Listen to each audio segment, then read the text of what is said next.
कभी आपने सोचा है साईं बाबा के कंधे पर टंगा हुआ वह पुराना झोला आखिर क्या था? क्यों बाबा उसे कभी अपने से अलग नहीं करते थे?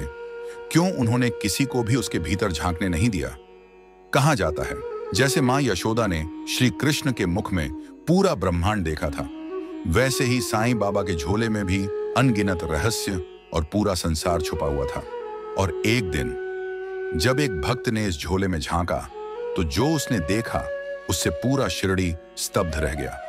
वह दृश्य इतना प्रचंड था कि भक्त 3 दिन तक होश में ही नहीं आया। आज हम उसी रहस्य को खोलने जा रहे हैं, साईं बाबा का झोला और उसमें छुपा पूरा ब्रह्मांड। शिरडी की पवित्र धरती पर साईं बाबा हमेशा अपने कंधे पर एक पुराना झोला लटकाए दिखाई देते थे। साधारण लोग इसे एक कपड़े का थैला मानते थे, पर बाबा के भक्त जानते थे कि इसमें गहरे रहस्य छुपे हैं। एक बार शिरडी का ही एक भक्त बाबा से बार बार पूछने लगा, बाबा इस झोले में क्या है?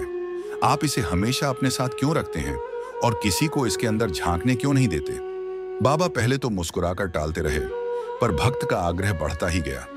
आखिरकार एक दिन बाबा ने करुणा से कहा, यह झोला तेरे बस का नहीं है, इसमें वही देख सकता है जिसे मैं दिखाना चाहूं। और फिर बाबा ने उस झोले का मुंह खोला और भक्त को देखने दिया। जैसे ही उसने झोले में झांका, उसकी आंखें चौंधिया गईं। उसे ऐसा लगा मानो वह पूरे ब्रह्मांड में प्रवेश कर गया हो। उसने देखा कि आकाश गंगाएं घूम रही हैं, तारे और ग्रह अपनी गति में हैं, समुद्र, नदियां, पर्वत और धरती उसी छोटे से झोले में समाये हैं। असंख्य जीव जंतु, इंसान, उनके जन्म और मृत्यु के दृश्य एक साथ सामने आ रहे थे। उसने देवताओं की लीला भी देखी और मनुष्यों का संघर्ष भी। इतना ही नहीं, उसने अपने जीवन का अतीत, वर्तमान और भविष्य भी उसी झोले में देखा। यह दृश्य इतना प्रचंड और असहनीय था कि उसका शरीर इसे झेल नहीं पाया और वह जमीन पर गिरकर बेहोश हो गया। पूरा गांव घबरा गया क्योंकि वह 3 दिन तक बेहोश पड़ा रहा। लोग सोचने लगे कि शायद उसकी मृत्यु हो गई, पर उसकी सांसें चल रही थीं। बाबा बस इतना कहते, जो उसने देखा है वह साधारण आंखें सहन नहीं कर सकती, उसे समय लगेगा। चौथे दिन जब उसे होश आया तो उसकी आंखों से आंसू बह रहे थे और शरीर कांप रहा था। उसने सबको बुलाकर कहा, मैंने साईं बाबा के झोले में पूरा ब्रह्मांड देखा।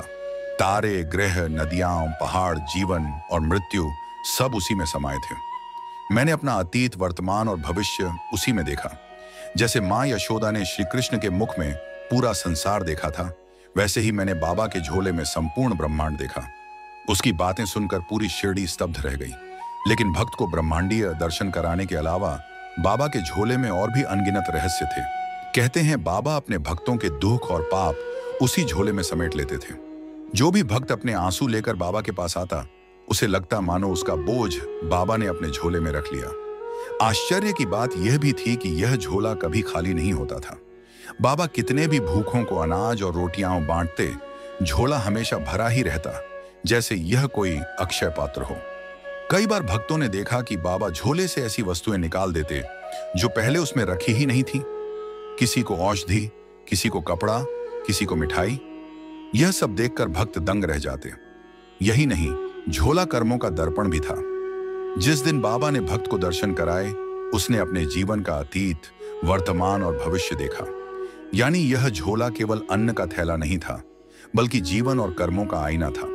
और सबसे बड़ा रहस्य यह था कि यह झोला करुणा और दया का प्रतीक था।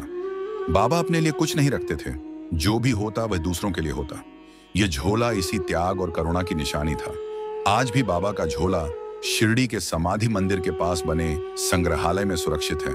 वहां बाबा के कपड़े, चिलम और अन्य वस्तुओं के साथ यह झोला भक्तों को दर्शन के लिए रखा गया है। हजारों लोग वहां जाकर झोले के दर्शन करते हैं और अनुभव करते हैं कि यह साधारण थैला नहीं, बल्कि बाबा की अनंत कृपा और शक्ति का प्रतीक है। कहते हैं जो भी श्रद्धा से उस झोले का दर्शन करता है, उसका जीवन बदल जाता है। इसलिए जब भी शिरडी जाओ तो समाधि के दर्शन के साथ साथ उस झोले का दर्शन जरूर करना, क्योंकि बाबा का यह झोला आज भी हमारे दुख, हमारे बोझ और हमारे पाप अपने भीतर समेटकर हमें हल्का कर देता है। यह झोला हमें सिखाता है कि अपने जीवन की सारी परेशानियां और बोझ बाबा के चरणों में डाल दो। बाबा ने स्वयं कहा था, जो मुझ पर विश्वास करता है उसका हर दुख मैं अपने झोले में उठा लेता हूं।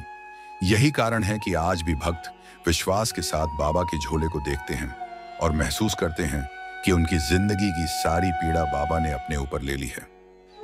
ओम साईं राम।